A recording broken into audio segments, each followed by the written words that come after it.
Hello everybody, welcome to the ITL. Well, this week I figured I'd have it be a little bit lower in frame just so you can see the flowers. Yes, they do actually flower, my weeds.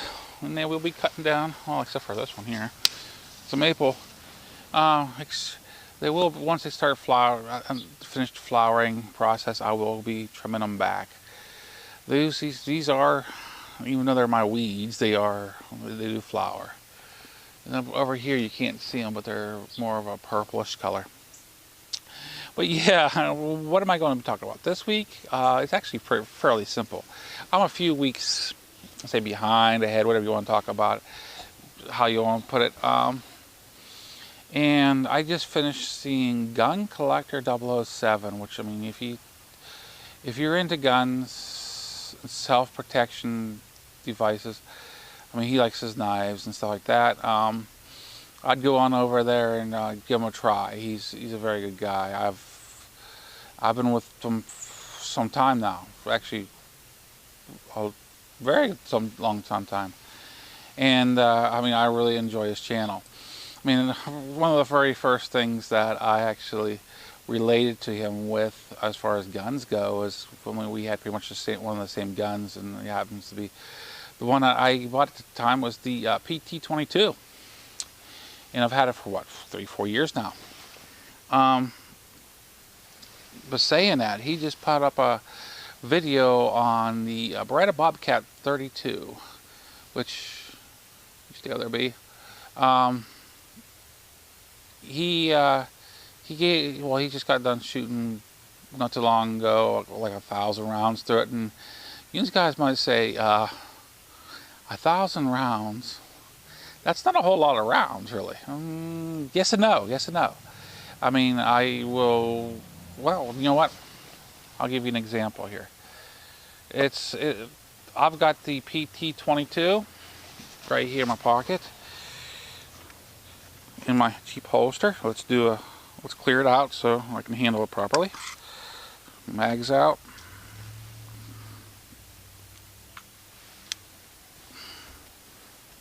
These rounds out of the chamber, mags out. Okay, you gotta remember, these little short barrels, they're not for ranges. These little teeny short barrels, they're not good for ranges. They're up for good, close and personal. And that's what they're there for. This is the PT-22, which is the 22 long rifle. He has this. I believe he has the third. Yeah, he has a PT-22 also. But he was showing the Beretta Bobcat 32, and you say, well, they're two different guns. Yes and no. These were actually, I believe, modeled after the Beretta Bobcats, so I say they're close cousins. Okay. They have the same tip-up barrels on them. The Beretta Bobcats, I believe, are double action, single action. Okay, and these aren't. No matter what, the hammer does not lock back. It's just only whenever you pull. It's a stiff, long pull. But they're nice. The PT-22, I say that it would be. I mean, the 22. You can say what you want about the 22 caliber. It's a good starter gun for one thing. And I'll come up with the reason why I say that. The 22 is a good starter gun. It will kill. It's all within the shot placement, and that's where it comes about. It's a good starter gun. You learn shot placement. You just don't point at the body and you start letting them rip. Because with most of the calibers, shot placement is key. I mean, no, if somebody's up on drugs and stuff, most of the calibers are not going to take them down. Even with shot placement, it's not going to take them down unless you get them in certain areas. The 22, I call it a dirty round because it may kill you now, it may kill you later. Because that's moving. If it's not killing you and it gets enlarged in your torso, it can actually be moving around in there and end up killing you later. So it's like, it's one of those rounds that, is it a good self-defense round? If it's the only thing you have, yeah, it is a good self-defense round. It's better than a stick. But I use mine as a backup gun nowadays. But I'll put it, for Gun Collector 007, I'll put a link down in the description for you.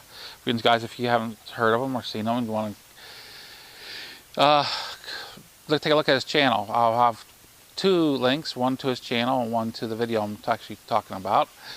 And that'll work for that. And you might say, why Mike a backup gun? Why use it as a backup gun? Well, there's several different reasons. I've learned with my PT-22, it's a very picky for dirt. It is very picky dirt. This is a very clean gun, or well-oiled gun, not lubed with grease, but light oil. And the reason for that is it is very particular. It has caused me troubles in the past.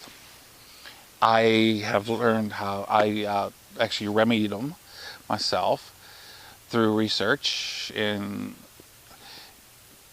that's one thing people will say, well, if it gives you one troubles, we can't trust it. I disagree with that. I'm sorry. I agree to disagree, basically, because if you can make that gun, that firearm, trustworthy, and it hasn't given you no troubles after that, after you've repaired that gun, how can you say it's not trustworthy anymore? Well, does it may crop up some other time? Yeah, it may, but at least what it is you know what to look for before it crops up. And as you're cleaning it, you're inspecting it and everything else, you make sure things are working properly. That's my opinion, and I'll stick to it. But yeah, the guns, as a self-defense gun, if you don't have nothing else, these will work. This was my first carry. I carried this full time. I have several holsters. This holster right here was the first one.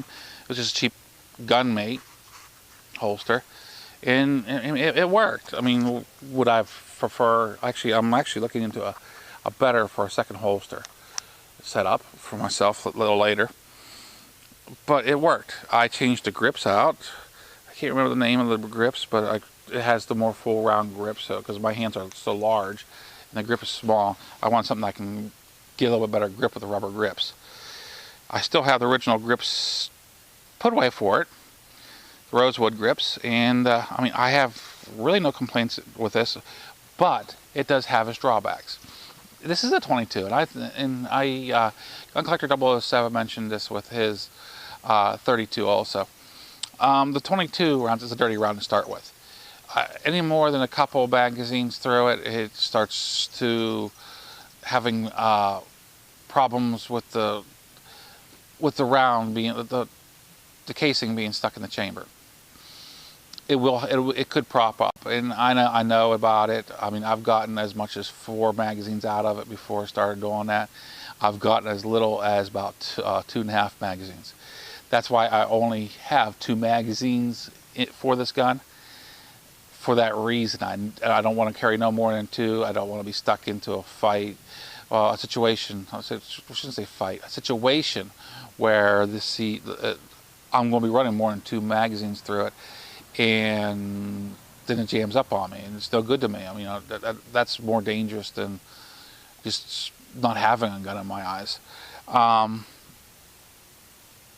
So it's like, well, it'd be better off just know the limitations of the gun, work around them. I call it my backup, or I say get out of town gun, because I mean, if you're in a situation, if I have a problem with my main firearm and I gotta use this, that means I'm backing out, I'm getting out of there, I'm trying to save my life to survive, and this would be enough to get me out of a situation.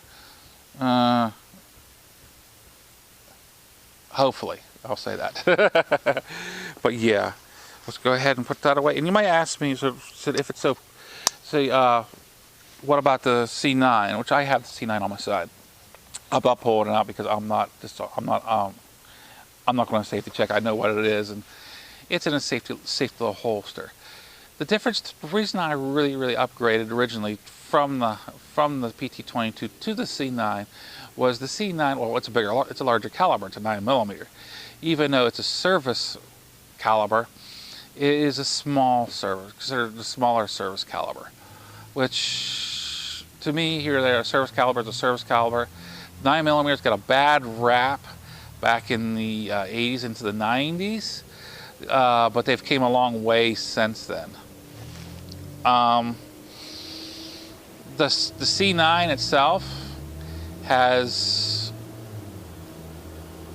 it doesn't have to be cleaned to work. I mean, I could be laying in mud, and as long as the barrel's clear, I can pull it out and it will work. If you don't believe me, I mean, there's many videos on YouTube proving this.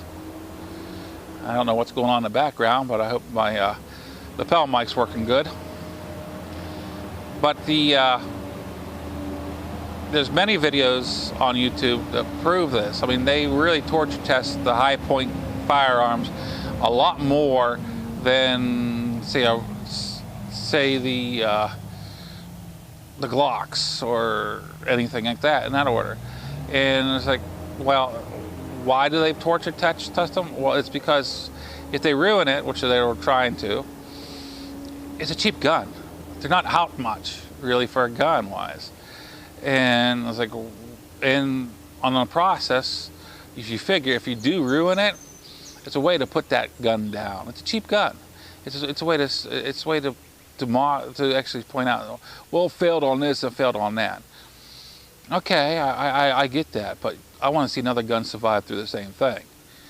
And that's one of the things about that type of testing I don't agree with, but I mean, it really proves that the C9 really holds up. I mean, the high point firearms altogether, whenever I was looking at the C9, I actually had a 45 in mind. It was the JCP. And the reason I picked the C9 was because it's a much smaller framed of a gun, slide of a gun, and I figured I'm going to be carrying this on my side.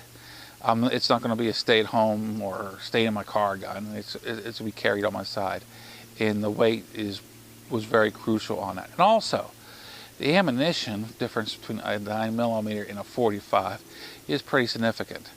So I mean, I can go out and I want a gun that I can go out to the range, plunk all day, get all the practice I can in, and turn around and have it ready for well, I hate to say battle, but I mean for whatever is not expected. I mean, the ammunition is reasonably cheap for practice. Do I practice with what I shoot? I mean, what I keep it in for self-defense? Actually, I do to a degree. I shoot a lot more of the cheaper rounds, but at the end of the day, what I do is I mix up the ammunition that I carry with it also. That way, the muscle memory is still there. The expecting of the recoil, which is almost nothing with the C9, is there, but yet I'm still getting my basics in with the cheaper, I say $8–9 ammunition compared to the $20 to $25 ammunition. I mean, there's a big difference there. Big difference. What do I carry in the PT22? And I'll tell you, with the small little barrels, the only thing that really is good for it is just the standard. No, you don't run hollow points in it. It's just standard round nose ammunition in it because it's too short for a hollow point. The hollow point, you have to have a really high velocity for it whenever it impacts to really react like it should. So it's kind of useless on that aspect. So the round nose, it does the job, and these just happen to be golden boys. They go off. Whenever I was a child and I had the 22 long rifle, it was a pony. I would have, and I shot a lot of Remingtons, and I would have maybe 8, 9 out of a box of 50 that wouldn't go off, because it's a downside of having rimfire back then. And I'll be honest with you, I've shot a lot of boxes of 22 within the last few years, let's say 4 years, 3, 4 years, and I haven't had one. Well, I've had one failure. One failure was hit, and what I ended up doing was just turn it a little bit and shoot it again, and it went off. But I've only had one out of a lot of boxes. So, I mean, my faith in in rimfire has really gone up. But yeah, I mean, I figured out I'd give a little bit of explanation of why I carry the 22 as a backup, and I mean, it needs to be cleaned. It needs to be kept clean and oiled, not over oiled, but oiled. Where the C9, I mean, they don't recommend you clean the barrel for what, I think it was like 500 rounds. Myself, I clean after a day of being at the range. And normally I don't put 500 rounds through it. I normally have a mixture of guns there, and I don't care if I shoot, say, 50 rounds through it or 500 rounds through it. At the end of the day, it gets cleaned. But it can sit in my holster, and as long as I know the barrel's cleaned out, it's not obstructed, and I mean, I'll go and blow it off every now and then. It just works. I can put it right out my holster at the range and just crack it off, and it just does the job.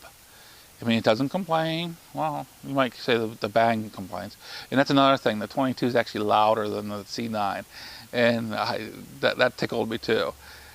I thought it was just me at first until a friend actually mentioned it. I said, that 22 is actually louder than the C9.